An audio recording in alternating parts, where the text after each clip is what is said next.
Hello and welcome to Japan Explained. Nanso Satomi Hakkenden, or A Dog Warriors of Satomi Clan, is a masterpiece of Edo period literature.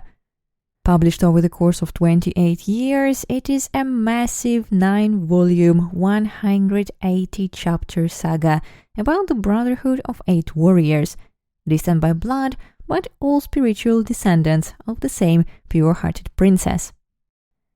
The book was not only hugely popular in its own time, but has gone on to become one of the most influential Japanese novels ever written. And today, let's try to find out how that happened.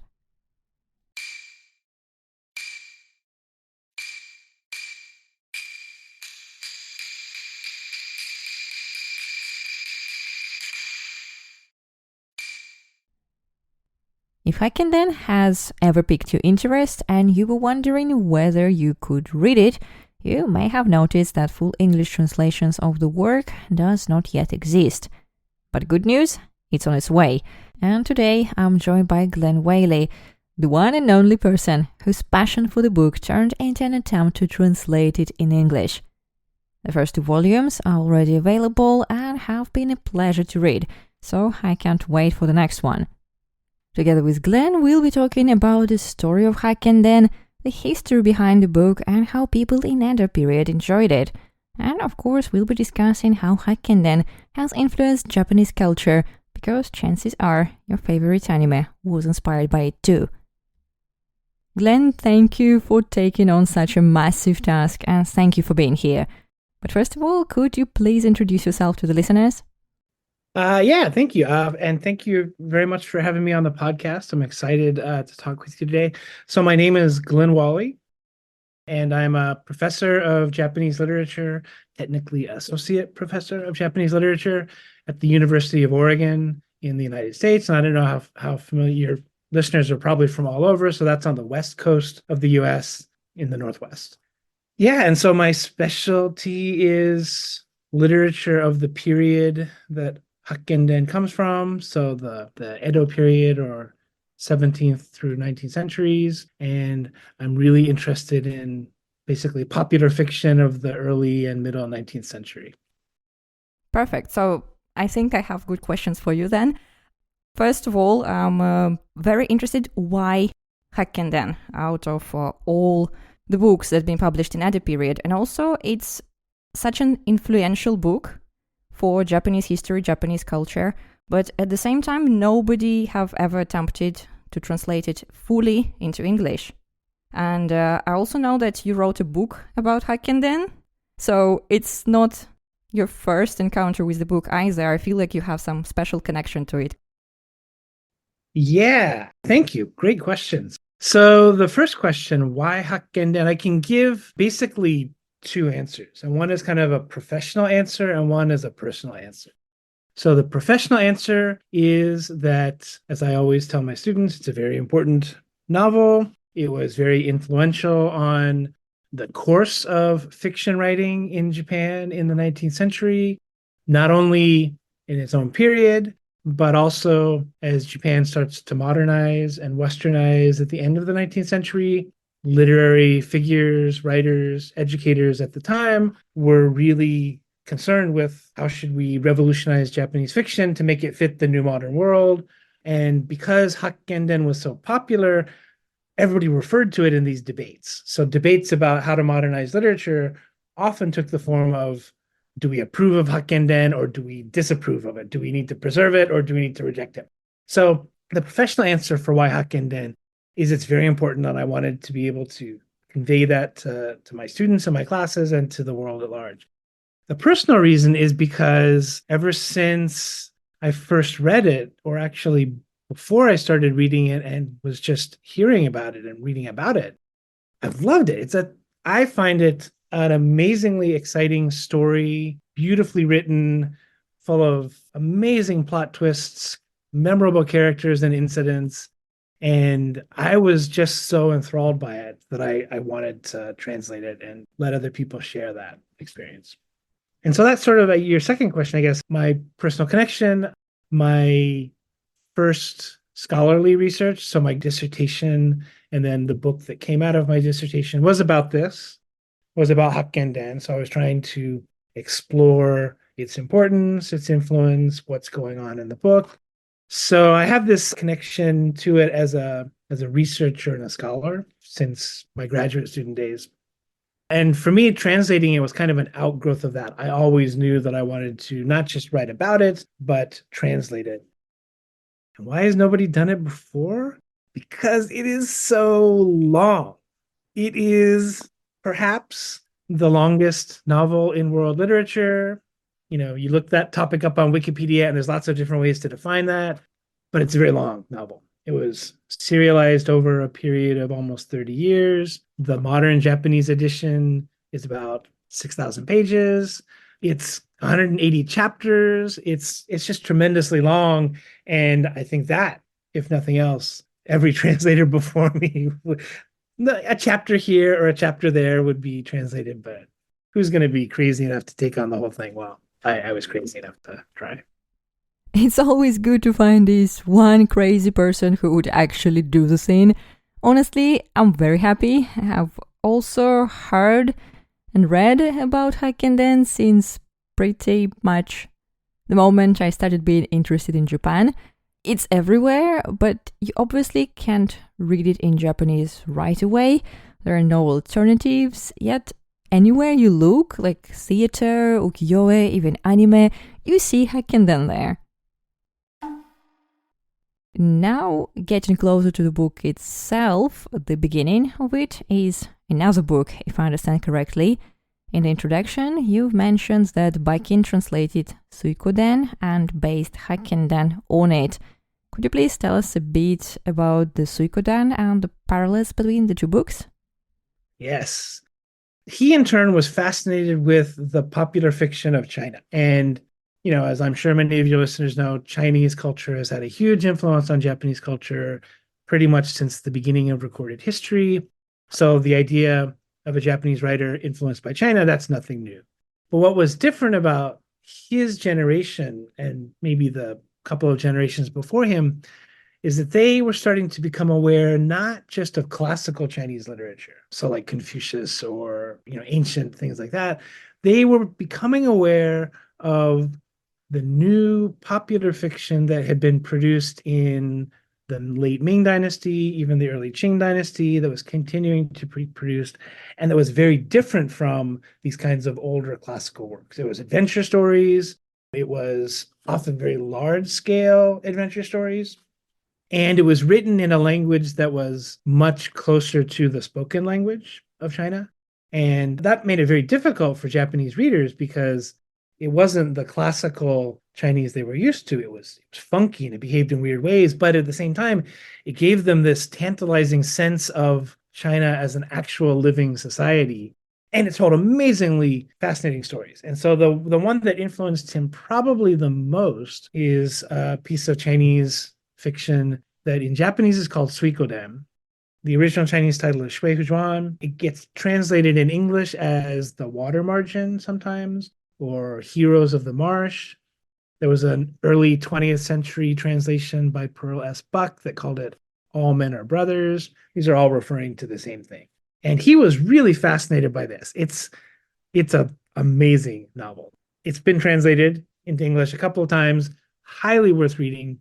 Basically, it's this long adventure story about outlaws, 108 outlaws, who basically band together to live out in the wilderness, kind of like a very large Robin Hood type story. They sort of oppose the government, they have adventures, they save each other from various travails and trials. But they're also kind of bad guys, you know, they do rob people and they do, you know, highwayman sort of thing.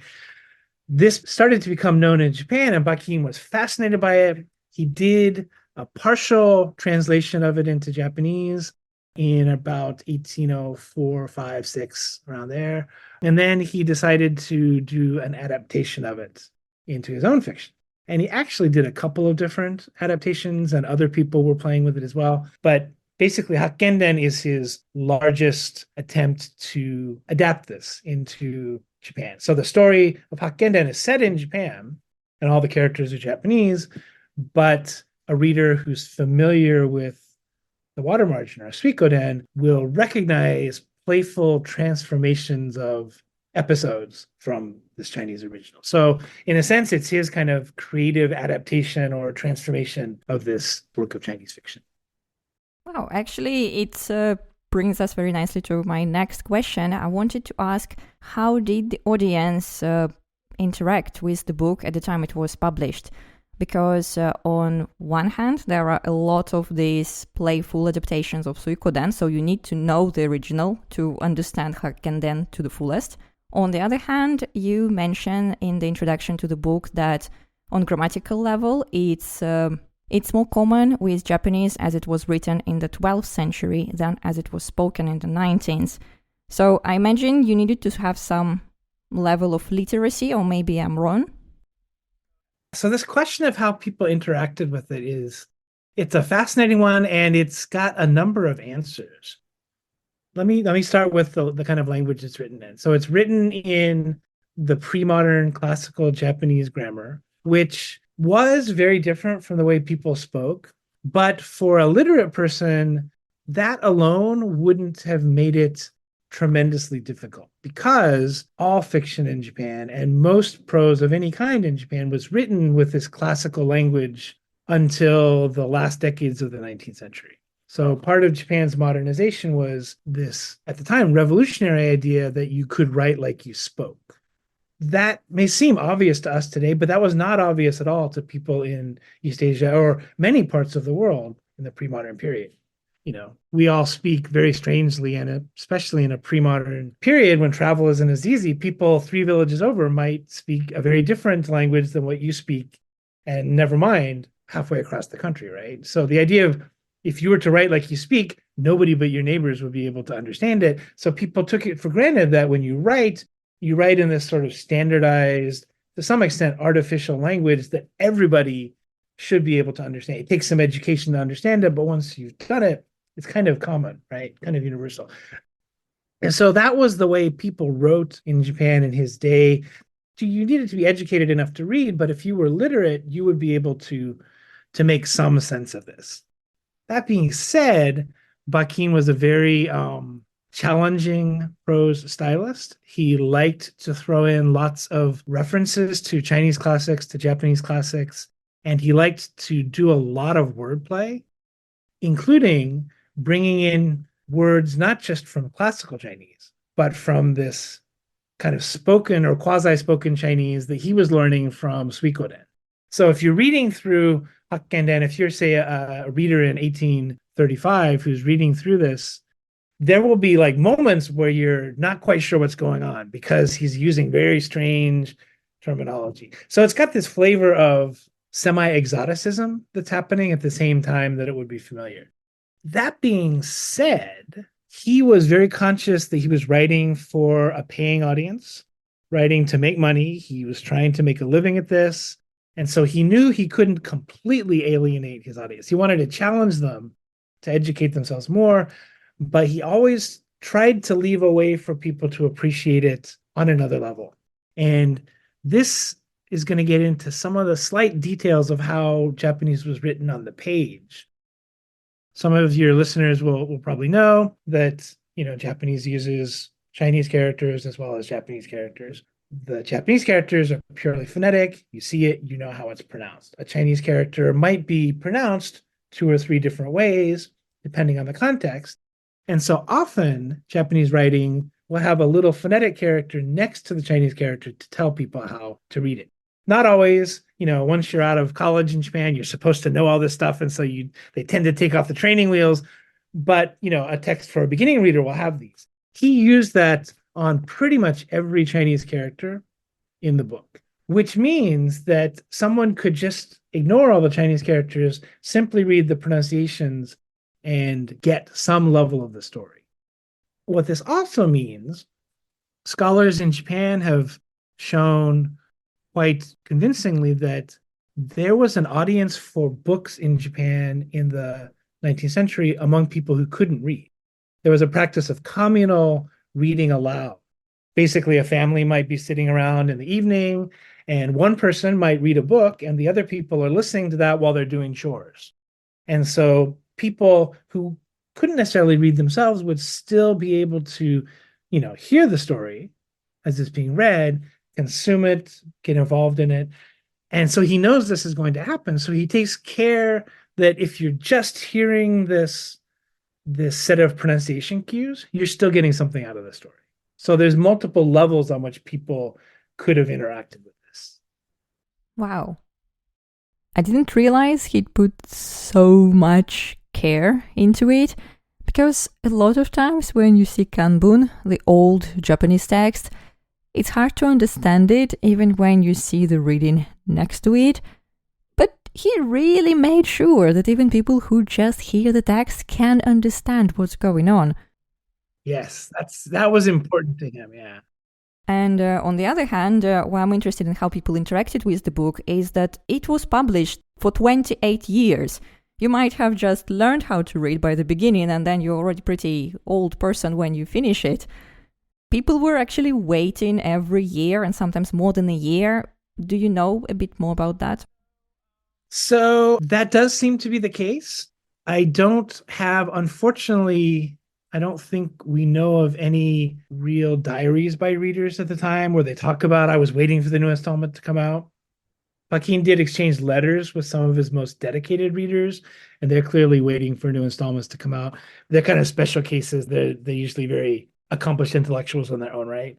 Your average reader, it's really tough to say, but he sort of, I think he knows that people are waiting for this because he sort of talks about this, right? Sometimes in his private letters and diaries. He also sort of laments near the end of the book's run. He talks about how there were no doubt fans who were super into this book in its early years, but who died before ever seeing it come to a conclusion. On the other hand, he knows people who raised their children on this book, and this book taught their children moral lessons, and so it's great to be part of people's growing up. So, that's the author himself talking. Who knows whether he's making this up, but probably not. I mean, that's the kind of thing one would expect to happen. Another complication of this, we're accustomed to being able to order any book that we want to through Amazon or some other online site. There were used bookstores in his period, but of course no Amazon. So he runs into the issue, I think, pretty frequently of people coming in the middle, and they may or may not be able to track down earlier installments of this. There were ways you could do it, but he couldn't always assume that everybody who's reading this installment had read the previous installment. And so I'll catch him doing a lot of summarizing as the plot goes on. Part 2 has some of that. Future parts in the translation will notice that, characters will meet each other after being separated for a long time, and they'll tell each other their adventures. And the reader, if you've been reading from the beginning, you're like, yes, I remember all that. Why do we have to spend 5 pages summarizing my adventures? But I think he's doing that because he knows readers might not have access to chapter 35 when this happened, so he has to do this. He's making allowances, in other words, for people who are coming in the middle. The more I learned, the more really thought he put into every book to make sure that people keep buying it, keep reading it, they keep enjoying it. And seems like people in Edo really enjoyed it because it was made into kabuki plays, and later I know there were parodies of the book published also.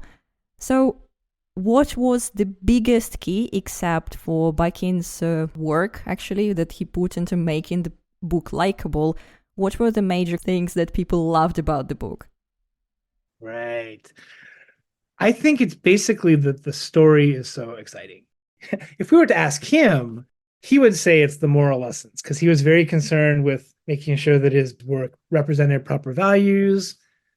There's reasons why he did this, but he would want to say people are loving the story because the heroes are good guys, the villains are bad guys, and I show how good triumphs over evil, right? Some people were probably reading it for that, but I think more than that, he was just a natural storyteller. The plot itself is so full of twists and turns, and yet so full of color. I mean, there's just so much adventure. There's monsters of almost every imaginable type. There are shapeshifters, there are ghosts, there are magicians, wizards, there are pirates, there are land bandits, there's just everything you can imagine. You're constantly being pulled along by the press of events. That in turn, I think, made it very adaptable to other media. And I'm glad you bring up, it was on the stage. There were kabuki plays about it. There were adaptations of it into other kinds of print. There was a kind of fiction that people now compare to graphic novels or comic books that was heavily illustrated. There were two or three adaptations of Hakkenden into that medium. So that's possible because the story itself is what can transfer, right? You can take away his very careful wordplay and his elegant moral constructions. And if you just focus on the story, it's still exciting and that can be transferred to other media. And to go back to your earlier question, how did people interact with this? A lot of people interacted with it through adaptations, even back in Bakinzo Day. They might have been aware of Hakkenden, but primarily as a kabuki play or as a piece of, graphic novel type fiction, which, as you mentioned at the outset, it still is today. Hakkenden is still influential today, even though very few people actually read the original. It's still influential because it gets made into manga and anime and film and TV shows. And there's been an opera about Hakkenden. There's new kabuki versions. It's just everywhere still. Yeah. Right? Just today, I saw parts of a kabuki play based on Hakkenden, and they've obviously shortened the story because it's far too long even for the extra long plays of the old days, and made the characters meet earlier or on a slightly different setting. But I can see why the audience loved it. There are so many fight scenes, there are energetic dialogues, the beads are not really beads anymore, they're like tennis balls that everyone is carrying around. There are birthmarks on the characters, so many visual details that would keep you engaged. And magic swords. You just cannot not love it. Right. Yeah, magic swords. I mean, we have magical items.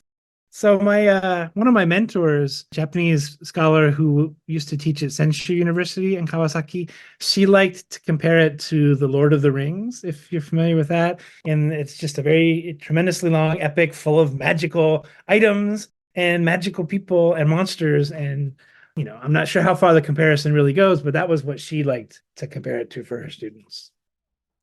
I also heard the comparison to Lord of the Rings, and it kind of rings the bell because you have all these people living their lives, and then at some point they realize they're part of something bigger and they join this brotherhood, and then they go on the adventure together, meeting more people along the way, and then there is one big final boss waiting for them. Yes, there is. Yes. Yeah, and it's this brotherhood, so it's heroes, but as you say, they form this brotherhood that they realized was kind of predetermined for them. They were fated to find each other, right? And I think this is actually one of Bakin's real genius moments. The Chinese original that he's working from, The Water Margin, also has this brotherhood, but there are 108 of them. That's a lot of characters to keep track of. And it's a lot of relationships to keep track of if you're trying to, enjoy it for this brotherhood. He simplifies that to 8, and 8 is much more manageable. We get to know these 8 heroes. So in part 2, we haven't even met them all yet, but we get to know them really well over the course of the story. And it's very easy to keep track of their relationships to each other and each one of their backstories. And so we get to savor not just the individual heroics, but how they work as a team, how they respect each other and how they work together. And so when they're separated, we feel that, that's painful that they're separated. Or when they discover each other, we, the audience, feel this great moment of joy, fulfillment. While we're speaking of adaptations, what are your personal favorites? Because there are movies, anime, kabuki plays, books, anything. So I have to confess that I am aware of this vast body of adaptations. And I've been slowly sort of acquiring these on my own, but I have in mind that eventually I want to write an essay that's a guide to these, but I've been sort of intentionally avoiding it until that point. So each volume of the translation is going to have a separate introduction where I talk a little bit about some different topic for every volume. And I'm planning for one of the future volumes to specifically address this question of adaptations into other media. And because I want to sort of do it in a concentrated fashion, then I've been intentionally avoiding. So I know, for example, that there's an anime right now that's super popular called Hakkenden Toho no Ibun, or Eight Dogs of the East, or something like that. That seems to be what comes up a lot when I Google Hakkenden, and I'm aware of it, but I haven't been reading it. So I don't really have a favorite, except the one that most intrigues me is the one that is least available. So in the early 70s, NHK did a puppet adaptation of Hakkenden, and mostly it does not survive. It was super popular. Every kid in the 70s watched it. I, of course, missed it. I was growing up in the US at the time. But everybody like my age or a little bit older in Japan, whenever I say I'm working on Eight Dogs or Hakkenden, they all say, "Oh, I loved the puppet show."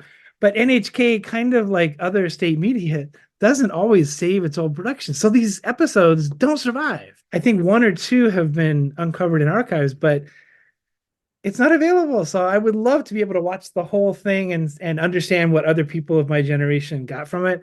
It's not really possible. So I need to find somebody who writes memoirs of their memories of that show or something. Yeah, that's a pity, honestly. And since you started speaking about Japanese audience enjoying Hakkenden through this puppet show, what do they think of Hakkenden? What is the Hakkenden for the modern Japanese reader or somebody who watched or read one of adaptations? Yeah, I again think it comes down to these hero stories, and I think the connection with dogs is probably crucial as well. So the title I've chosen for it in English is Eight Dogs. Hakkenden, the Japanese title, translates to the legend of the eight dogs or the story of the eight dogs. They're not literally dogs. What they are, these eight heroes, are the sort of spiritual descendants or even reincarnations of the children of princess from a daimyo family or a noble family and her family dog. The princess and the dog have only chaste moral relations. Spiritually, however, this all happens in part one of the book. Spiritually, however, she becomes pregnant with the dog's children. She's horrified when she finds this out, kills herself, and these eight spirits fly off and are reborn as these eight warriors, which, and throughout the book, they're sort of called the dog warriors. They each have dog or inu in their last names. And so even though they look 100% human, they're all conscious that on some level, they're also descended from a dog. And then in the story, we have lots of emphasis on animals that come up. Pet dogs, pet cats come up all the time. And so I think readers are constantly being encouraged to almost subconsciously associate these guys, these heroes, with animals and specifically with dogs, which opens the door in adaptations to all sorts of use of dogs and animals. And one of my favorite, I come back to a favorite, it's not technically an adaptation of Hakkenden, but it has huge elements of Hakkenden. Hakkenden in it is the anime and manga Inuyasha, which is not, again, it's not the story of Hakkenden, but we've got this main hero character who's sort of descended from this magical dog. We have the heroine on her quest not to collect these 8 beads, but one bead that's been shattered into multiple parts. We have magic sword, we have quest, we have magical companions. There's a lot of Hakkenden in Inuyasha. And I think what allows the creator of that, her creative agency, is the idea the elements are dogs, swords, adventure, and magical beads, right? And from that, she tells a new story, but you can clearly feel the relation to the original. Actually, I read in your introduction about Inuyasha and also about Dragon Ball. That was one quite unusual, and it's super popular in Japan. Like even now, even though it's pretty old anime. Yeah, and that one too. That's even less close to Hakkenden, but the idea of these magic beads. Yeah, this visual hook, I guess, of these beads with magical powers, and that may have characters written on them or specific character significance, right? So he's like a writer who tells a good story, but he's also got these really potent things that come up in the story that the story is hooked onto that capture people's imaginations. Beads, dogs are probably the two biggest. Yeah. And do you have any other examples? Because these two are really big, and I think a lot of people know them, but they never imagined they were connected to Hakkenden. And I feel like this is something that happens a lot in anime, for example, that you can watch it, you can enjoy it, and then if you learn a bit more about Japan, you're like, oh wow, there was a connection to this and that, and they also mentioned these things. So if there are some other examples, would be really cool to hear. Yeah, those are the two big ones that come to mind that don't have any specific connection or explicit connection. There might be others. My knowledge of anime, I'm a fan, but I don't pretend to the same kind of encyclopedic knowledge that some people have. So there's another another work that I did watch that is kind of, I thought it was going to be a more explicit adaptation, and it turned out to not have much in common with it except for a couple of motifs. So it's probably better to put it in the same category. It was called Fuse, I think. So Fuse is the name of the princess who is sort of the spiritual mother of these dog warriors. But there was an anime a number of years ago that sort of uses the word Fuse as the name for a kind of semi, almost like werewolf-like, were-dog-like race of hunters in this fantasy world. So it's clearly thinking of Hakkenden, but the story is nowhere close to it. So that's maybe the one other thing that really springs to mind. And while we're on visuals, I should have asked it earlier, but just came to my mind that Bakin is also very particular about illustrations. He writes how he's frustrated that the artist didn't do exactly what he wanted, and I guess it continues into the next books too, right? Yes. You say that in one of the introductions again that Hakkenden demands visual literacy of its readers. Maybe you can a bit specify on that. Yeah, that is something that I'm really excited to be able to emphasize in this translation, and I'm so grateful to the press that I'm working with that they're willing to reproduce all of these illustrations and reproduce them full page with really good quality, because it really was almost as much of a visual experience as a textual experience. And the reasons for that, I mentioned earlier that there was a kind of genre of popular fiction that was kind of like the graphic novel or the comic book of today that was heavily illustrated with text involved as well. And that was the most popular form of reading material. He came out of those, actually. So he did a lot of those early in his career, and he kept writing those all the way to the end of his career. And that was really how he made his living. And things like Hakkenden, as popular as they were never as popular as the comic books, basically. And probably every listener can imagine that sort of situation, right? So he knows that readers are probably coming to his work with the experience of these heavily graphic, heavily illustrated pieces of fiction. He's used to writing for them. So he's used to thinking visually, even though he's not a good artist himself. And many of the artists that he's working with in the graphic novels are also illustrating his straight novels like Hakkenden. So the illustrators who work in this are the same people who are doing these illustrations for these graphic novel type things. And so he's approaching Hakkenden as, I think, it's a much more textually sophisticated work than these graphic novels, but the logic of the way the illustrations fit in is fairly similar. They're not just decorations. He's thinking from the start, here's my story. We're going to have 2 illustrations per chapter. This is what I want those illustrations to show. And he'll actually do draft illustrations, which he'll send to the illustrators, which they make look good. And they can change details. And sometimes they'll change details he doesn't want changed. He'll gripe because he's chosen this detail not just because he thinks it looks good, but because it might have a significance in the story later on. And when I say that it demands visual literacy, it demands people looking at these not just as pretty illustrations, but as things that are carrying information that we're going to need in order to make sense of the story. And one example that comes up in part 2 is a really, really interesting one. So I mentioned there's this magic sword, right? That the character sort of, it belongs to one of the dog warriors and it ends up with another one, and it sort of changes hands for a while, and it sort of links the story episodes together in a way, particularly in part 2 where it's first introduced. This is a sword called Rainmaker.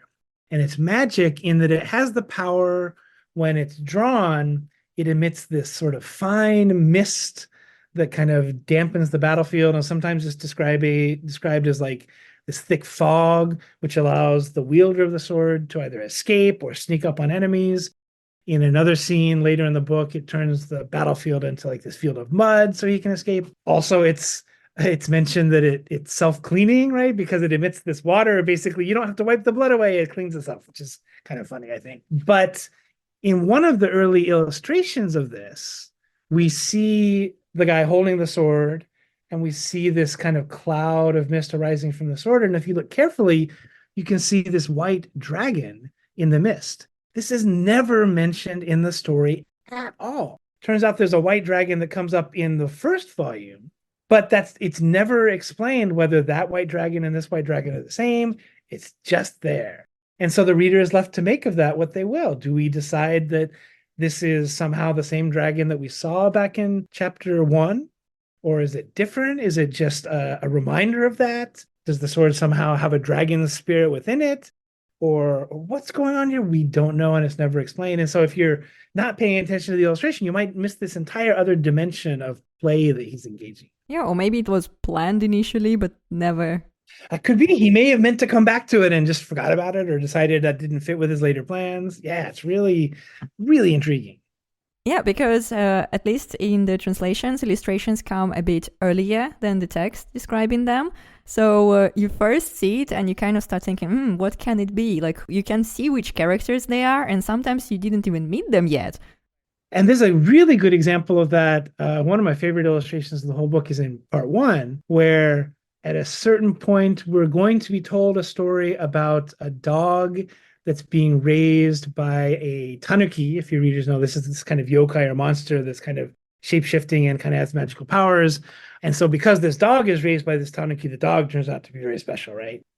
2 pages before we get to that, we're just reading through the text, and we see this thin line of smoke or mist hovering over the text. And then we turn the page, and that line of smoke continues, and then it connects down to the dog and the tanuki. So basically, we've got this, not even a full illustration, just a piece of an illustration that's foreshadowing for us 2 pages before something spooky is going to happen here. We turn the page and we land on it.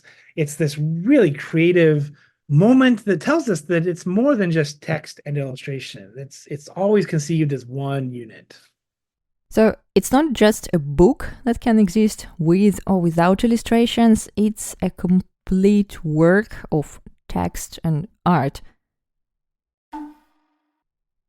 Back to the present day, we've talked about how Hakkenden was perceived by readers of the Edo period and by modern Japanese audiences, but what about the modern foreign reader? I know you've put a lot of work into conveying not only the story, but also the little tricks Bakken used to make it so engaging. I imagine that must have been hard, but maybe you could share some of the tricks you used? So I've sort of set myself this impossible task of making the translation both entertaining. I really want the reader to feel pleasure reading it, the same pleasure I had in reading it. But at the same time, as a scholar, I'm noticing that he's doing all of these things that are really interesting, difficult, and that don't necessarily have close analogs in other literatures. And I want to also somehow bring those in there. And those could be completely opposite purposes, right? One prominent example, and I talk about it in the introduction to the first volume, it was pretty normal for stage plays in this day to deliver some of the lines in meter, kind of like the way Shakespeare did in Elizabethan drama in English. And I know this happened in other European languages. So many plays would have lines, at a high emotional moment spoken in meter. The meter in Japanese is basically haiku meter. So 5 syllables, 7 syllables, 5 syllables, and it would just alternate back and forth. And he does this on the page. So sometimes when characters, it's a moment of high tragedy, not just their speech, but his narration will shift into meter, and it looks the same on the page. So if you're not paying attention, you'll never notice, but it shifts into this alternating lines of 5 and 7 syllables. And it's very beautiful. And this was one of the things that for later generations was most memorable about this, because people stopped doing this later in the 19th century. You don't find this in modern novels. That doesn't feel like a modern novel sort of thing. but people remembered that he did that and that was special. And I wanted to somehow account for this because it's such a famous feature of his writing. How do you do this? There's no way you can do this that's not going to sort of alienate the modern reader, right? Because the modern reader, we don't expect that, and it might get in the way, right? It might knock people out of being engaged with the story in the moment, right? You don't always want people to step back and remember, oh, I'm just reading a piece of fiction. You want them immersed in it, right? So these could be in conflict with each other, these goals, but still I wanted to sort of do both. So for the moments of meter, I decided to rather than making it read like a haiku, to try to take English iambic pentameter, which is what Shakespeare wrote in, and I don't think I'm Shakespeare. People always say, "What do you think you are, Shakespeare?" No, it's not like that. But if I can sort of hint at that sort of register, then maybe people will feel at least a little bit of the tone is more elevated here, it's more poetic here, and that corresponds to something in the original. So as a scholar, I've made a point there that we could talk about in a classroom. But hopefully it also contributes to the reader's experience. It both is unnatural, but at the same time kind of natural, so that it doesn't completely knock them out of the story. At least that's one of the tricks I'm trying to use. I think you are mastering it because as you read through the book, you clearly see how the style of the narration changes depending on what's going on. Like the War Chronicle sounds more like a samurai tale, and then the more lyric part about Princess Fuse sounds completely different from that. And all the scenes of like country life and the battles, they also have their own touch. So you're totally managing it, don't worry. As a reader, I'm very happy. I'm really glad to hear that, because that's one of the things I was most nervous about before the first volume was published. Is anybody going to get this, or is everybody going to be like, this is I teach this in my classes, and of course, not all undergraduates are willing to take the time to deal with all this. So I got mixed reviews in classrooms, so I'm glad that some readers are liking it. And I'm gonna start to slowly wrap it up. And while we are on the books and translations and the writing styles, I wanted to ask you which books you would put in the same kind of high rank as Hakkenden, because you said that it's one of the most entertaining works of fiction ever written. And which other works of fiction are as entertaining to your opinion? For me, like in terms of world literature, I would definitely say you got to look at The Water Margin. So Suikoden. I mean, Bakin was obsessed with this book his whole life, and with good reason. It is. And once you know both Hakkenden and Suikoden, then the differences are just as entertaining as the similarities. But Suikoden in its own right, The Water Margin, just a fantastic book. And other works of Chinese popular fiction from the period, so The Plum and the Golden Vase, very different kind of story. That's erotic, verging into pornographic, but it's also very entertaining. Three Kingdoms, Journey to the West. So those all sort of one category. I also like to compare this to Three Musketeers in a weird way, which is being serialized at kind of the same time on the other side of the globe, although that's like a daily newspaper serialization, and Bucky's going one installment a year. So that's, the pace of serialization is very different. But the similar kinds of like, we're sort of engaging with history, but we're sort of just going to make things up, and we're going to concentrate on these guys whose primary loyalties to each other, and they're trying to be loyal to their rulers, but sometimes their rulers are bad people, so then they come into conflict. There's a lot of weird coincidences in Eight Dogs and Three Musketeers, I find. So that I put in the same kind of bucket. And I'm a huge Lord of the Rings fan myself, and so some of the things that Tolkien does with his writing is, I mean, he's trying to capture the feeling of old epics like Norse and English epics in his writing as well. So he's stretching. It's a very entertaining story, but I remember the first time I tried to read it in junior high school, out of my depth. His language is too difficult. And so I feel some similarities there. Okay, good. So in the end, you're kind of a fan of this type of book, well, with the heroes and Really? Yeah. yeah, okay. But yeah, they're all great works and all pretty long. Pretty long. Yeah. And I didn't even touch on, that's the other thing that he learns from The Water Margin is long. We tend to associate Japan with the tiny masterpiece, right? With minimalism, yes. Yeah, minimalism, right? And haiku, 17 syllables, and we don't need any more than that to evoke a whole world. And there is absolutely that side of Japanese culture, but I think part of what originally fascinated me about Bakin is that there's this whole other side of mammoth, hugely long, excessive works. And there's the excess that you can also find in pre-modern and contemporary Japanese culture. And that's clearly what he responded to, but he was getting that from the water margin. The idea that you could have a book that's 100 chapters long, that like must have blown his mind and inspired him in all sorts of ways. So I guess that's one also good thing that people nowadays can learn from Suikoden, that Japanese culture is not as monogenic as we often tend to think about it. You shouldn't put all Japanese culture in one box. Every period, every author had something in mind. It's all different, and you should also appreciate this difference. Which other things you think modern reader can learn from Hakkenden? I've concentrated, because I always do, I'm obsessed with how entertaining it is. I've talked about its entertainment value, and I think that's really there.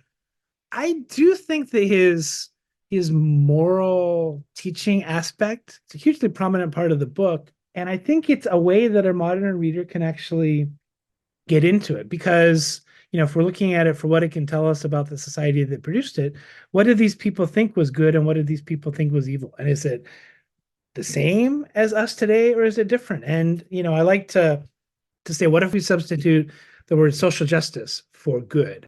We're still just as concerned with questions of right and wrong in our entertainment today as he was in his day. How do these definitions differ? What were the things that he considered to be just and unjust? And how did he balance that with entertainment, right? And this is something that people are always concerned with today, right? When does a film or a TV show go too far into moralizing and loses the entertainment value, or when does the entertainment value conflict with the message? He's thinking of these things all the time. So, it can teach us what people of his day thought right and wrong was in society and how to pursue it. It can also teach us how a popular creator is balancing the demands of entertainment and, serious moral ideas in their fiction. Pretty universal. Yeah, and also from Hakkenden you can learn about what people in Edo period also thought about what happened before the Edo period. Because the work itself is not set in Edo period, it's set in 15th century. And his narrator is constantly pointing that out, right? So he's writing from an age of peace, setting a story in an age of war, and he's constantly saying, and this is what it was like in the age of war. This is the way samurai acted in this age of war. Things might be different now, reader. Remember that we're talking about, so he's on one level, it is kind of a historical novel. He's not taking history too seriously, but it's there. And he's trying to evoke a different world for his readers and a different set of historical realities for them. So there is a lot of things you can learn from the book. But actually, currently, it's my last question. There is one thing I want to know the most is when we will see volume 3. So I'm working on it right now. So I've finished a draft translation of the entire book. And so what I'm doing now is for each new part of the publication, I'm going back to revise the translation, do some more annotations, write a new introduction. So I'm currently working on all of that for part 3. And I'm hoping that I can submit that to the publisher this summer, probably the end of the summer. And if all goes well and, and they like it, then I'm hoping that sometime in 2025, probably the end of 2025, we might see part 3, maybe early 2026. So somewhere around there, fingers crossed. I'm hoping we can do these.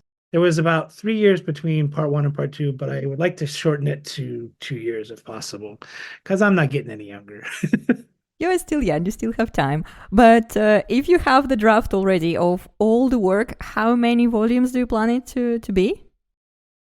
I'm planning to make it 8 volumes, which is a nice number that corresponds to the 8 dogs. They're going to be of different lengths. So the 8th volume could be, it's probably going to be long enough we could split it into 2 or 3 if we wanted to. We'll see what the publisher says. But at the moment, they also agree 8 is a nice round number, memorable. So we'll kind of see. Okay, well, it's very nice to know that, because I was worried, Baekhyun's reader, they sometimes didn't survive till the end of the book.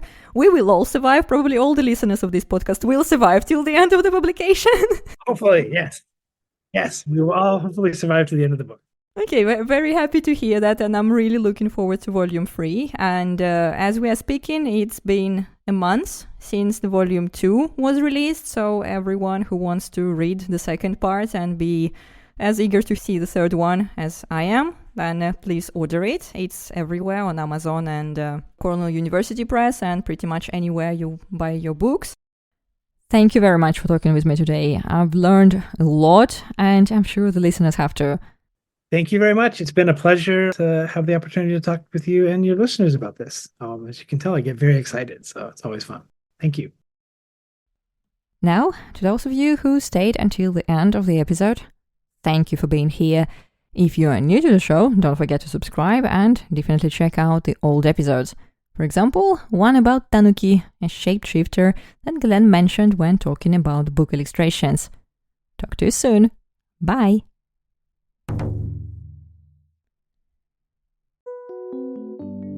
Rose is your name, but when you poop it sure don't smell like roses. Your number 2 burns the hair in my nose, but we fought hand in paw. Now your poop don't stink at all.